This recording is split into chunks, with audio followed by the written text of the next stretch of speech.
Hello दोस्तों, हमारे YouTube channel आलोक विद्याकुल में आप लोग का स्वागत है। देखिए, आज हम कक्षा 9th का प्रश्नावली 13.1 को लेकर आए हैं, जो कि इसमें बचा हुआ क्वेश्चन था।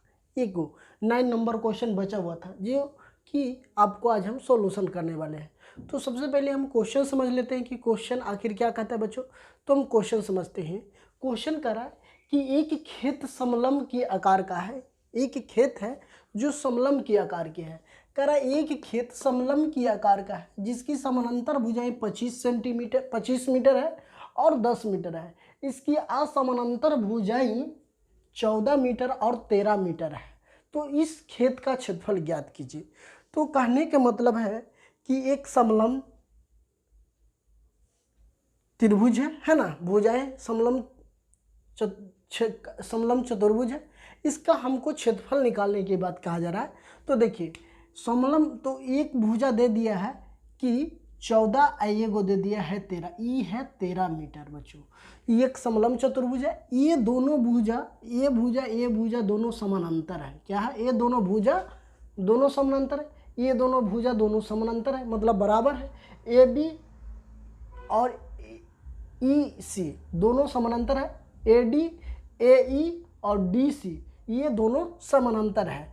तो हमको इसका अगर मान लिया जाए कि अगर ये त्रिभुज, एक त्रिभुज बन रहा है ए बी ई, एक त्रिभुज बन रहा है, विषम बहु त्रिभुज बन रहा है बच्चों। तो विषम बहु त्रिभुज बन रहा है, तो इसमें हमको बी ई नहीं पता है, लेकिन बी से लेकर सी तक ला इसका मान दे दिया है 25। यहाँ से सी, ई और सी हमको 10 मीटर दे दिया है। तो हमको यहाँ से यहाँ निकल जाएगा। तो देखिए कैसे निकलेगा, आज हम उसी को बताते हैं। तो सबसे पहले हम लिखते हैं बच्चों कि हल, क्या लिखते हैं? हल चरण 1 में पहले सबसे पहले चरण फर्स्ट कर देते हैं कि इसमें जो लंब डाला हुआ है बच्चों, लंब को ए एफ है, एक लंब है। कोज पर बी ई पर एक लंब है। या तो लिख सकते हैं कि समलंब चतुर्भुज A B C D E, लेकिन उतना नहीं लिख के हमको सबसे पहले लिखते हैं ए एफ लंब। ये ऐसा लंब का सिंबल होता है। कोच किस पे लंब है? बी और ई पर लंब है। किस पर लंब है? बी और ई पर लंब है। तो हम यहाँ लिख सकते हैं बी ई पर लंब है बच्चों, ठीक है। तो अब हमको इसमें समानांतर कौन है? समानांतर की बात करते ए ई बराबर डी सी। तो लिखते हैं ए ई समानांतर डी सी समानांतर है। तो ये समानांतर लिख दिए। अब हमको समानांतर तो लिखा गया बच्चों। अब हमको निकालना है, इसका मान 10 है। ये टोटल का बी और सी का मान पूरा दे दिया है 25। हमको ई और सी दे दिया 10 मीटर। तो हमको ई और बी और ई निकालना है। तो देखिए हम निकालते हैं कैसे। बी ई बराबर हमको हो जाएगा बच्चों कि बी सी माइनस ई सी कर देते हैं। देखिए बी सी माइनस ई सी कर देंगे तो आ जाएगा हमको बी सी कितना बच्चों? 25 माइनस ई सी 10, इसलिए बी सी बराबर हमको हो जाएगा कितना? 15 मीटर। कितना हो जाएगा बच्चों? 15 मीटर। ये हमको आ गया, टोटल की बात करते हैं बच्चों, तो ये आ गया हमको 15 मीटर आ गया। ये आ गया 15 मीटर। तो एक विषम बहु त्रिभुज ए बी ई में एक विषम बहु त्रिभुज बन रहा है बच्चों।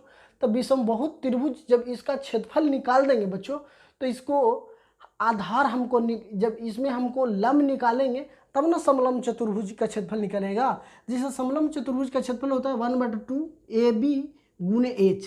तो हमको ई एच है बच्चों।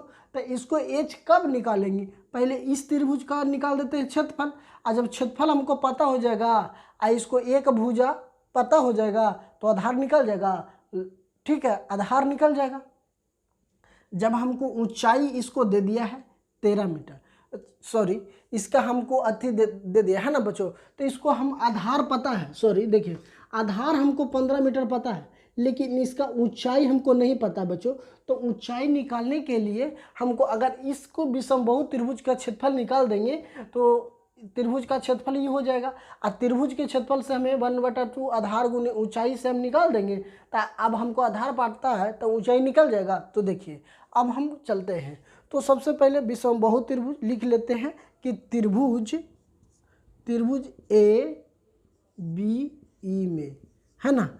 तो ए का मान दे दिया है, ए बराबर मान लेते हैं कितना है 14 मीटर।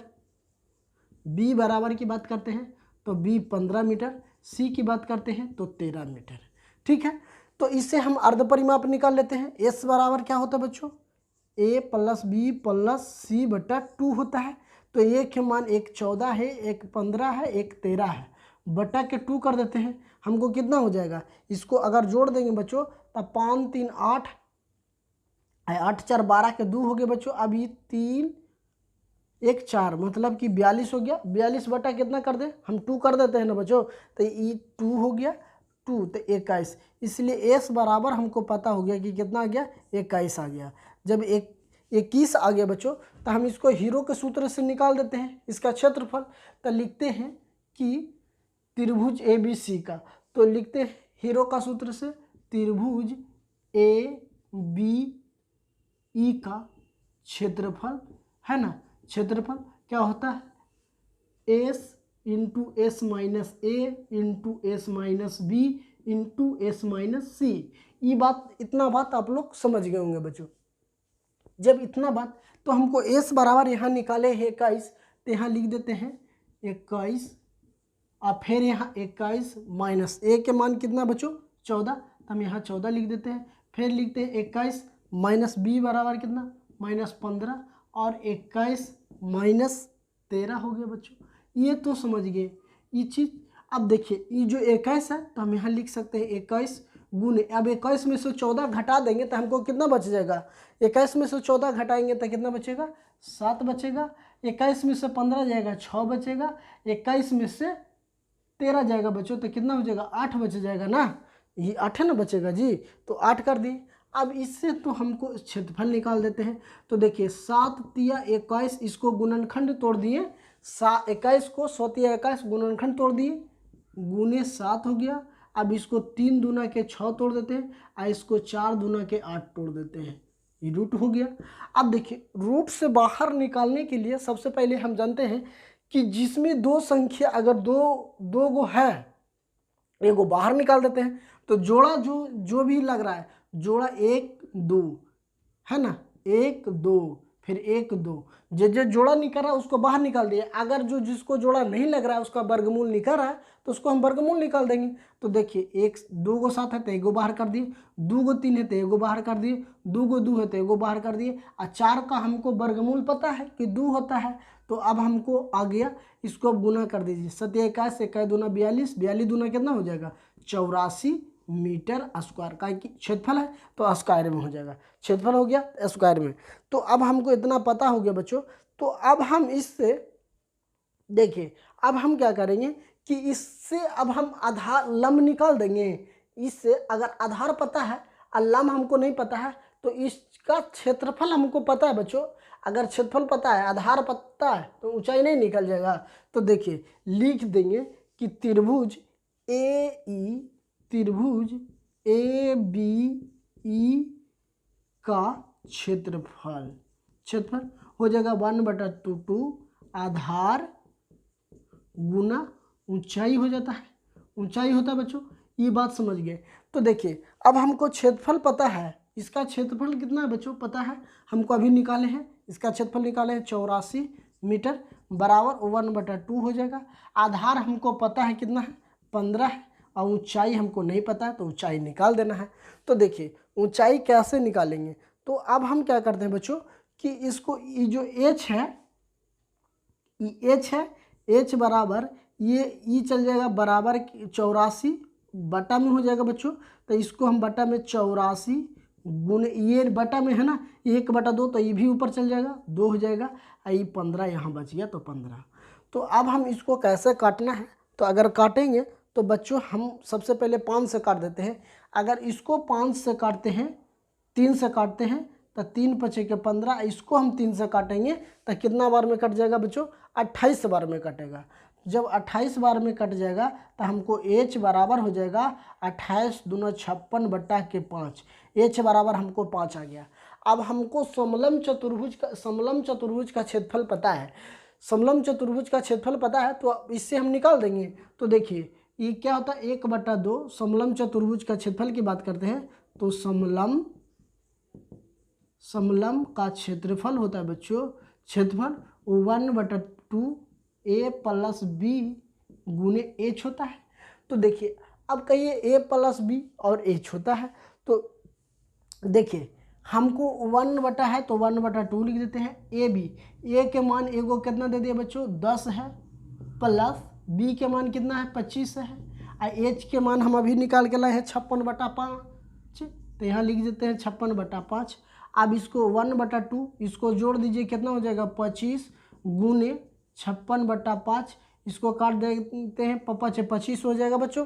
अब इसको 2 से ई कट जाएगा कितने बार में 28 बार में। अब देखिए 5 गुना 28 कर देंगे तो हमको यही तो आंसर आ जाएगा आंसर। तो कितना आ जाएगा बच्चों, कितना आ जाएगा हमको 5 गुने 28 कर देंगे तो हमको कितना आ जाएगा, सॉरी ये 35 होगा ना, ये 25 तो है तो 10 3 है ना, 7 × 5 = 35। इसको काटेंगे 7 बार में कट जाएगा 5 × 25 7 × 5 = 35। तो ये कितना हो जाएगा बच्चों हमको 7। अब इसको गुना कर देंगे तो कितना आ जाएगा 196 मीटर स्क्वायर। तो मीटर स्क्वायर का कि सब मीटर स्क्वायर में है तो जब क्षेत्रफल निकलेगा बच्चों तो क्या होगा मीटर स्क्वायर में होगा। तो मीटर स्क्वायर कर दिए। ये बात आपको समझ में आ गया होगा 9वां क्वेश्चन।